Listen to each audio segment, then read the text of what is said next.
आज आम्ही तुम्हाला सर्वांनाच आवाहन करत आहे की उद्या दिनांक 23 जुलै रोजी सकाळी 11 वाजता, म्हणजे गुरुवार आहे उद्याचा दिवस, सकाळी 11 वाजता छत्रपती शिवाजी महाराजांच्या पुतळ्यापासून म्हणजेच मारुती मंदिरपासून ते कलेक्टर ऑफिसपर्यंत मोर्चाचं आयोजन करण्यात आलेलं आहे। या मोर्चामध्ये फक्त हा कुठल्या एका पक्षाचा नाही आहे, तर शिव शाहू फुले आंबेडकर या विचारमंचामार्फत हा मोर्चा आयोजित करण्यात आलेला आहे। याच्या सगळ्या रीतसर बाबी पूर्ण करण्यात आलेल्या आहेत।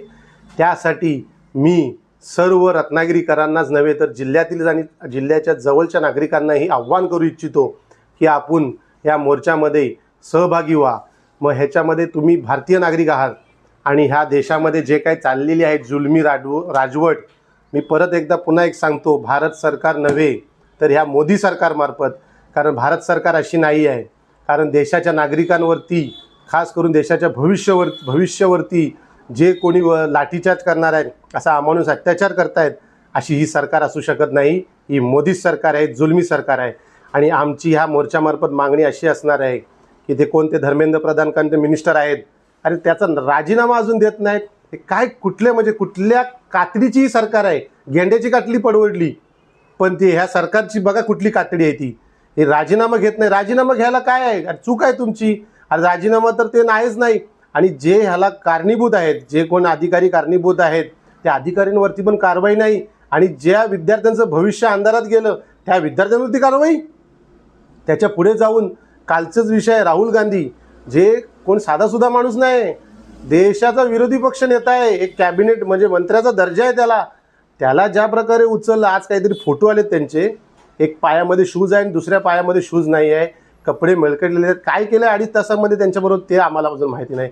तर अशा नेत्यावरती, अशा व्यक्तीवरती जर अशा प्रकारे होत आहे, तर मग तुम्ही सामान्य नागरिक हे काय आहोत, काहीच नाव त्यांच्यासाठी, आम्ही काय किडे मकोडे आहोत का?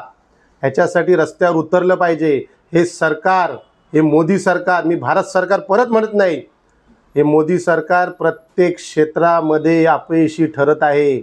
मग ते कुठलंही सरकार हे असून दे, मग आता मला ते परत जायचं नाही त्या गोष्टीमध्ये, तर हे आव्हान खूप लांबडं होऊन जाईल। मी परत एकदा सांगत इच्छितो आहे की या सर्व उद्याच्या येणाऱ्या मोर्चामध्ये सर्व संविधानप्रेमी, भारतप्रेमी, मग ह्याच्यामध्ये सर्व पक्षीय असूनच, सर्व पक्षातली लोक असूनच, आपण भारतीय म्हणून उद्याच्या ह्याच्यामध्ये खास करून मी विद्यार्थ्यांनाही आवाहन करू इच्छितो की उद्याच्या मोर्चामध्ये मोठ्या संख्येने सहभागी व्हा। धन्यवाद। अशाच नवनवीन घडामोडी पाहण्यासाठी 24 न्यूज चॅनलला आत्ताच सबस्क्राईब करा, शेअर करा आणि बेल आयकॉनला प्रेस करायला विसरू नका। आणि हो, तुमची प्रतिक्रिया देखील कॉमेंट बॉक्समध्ये नोंदवा।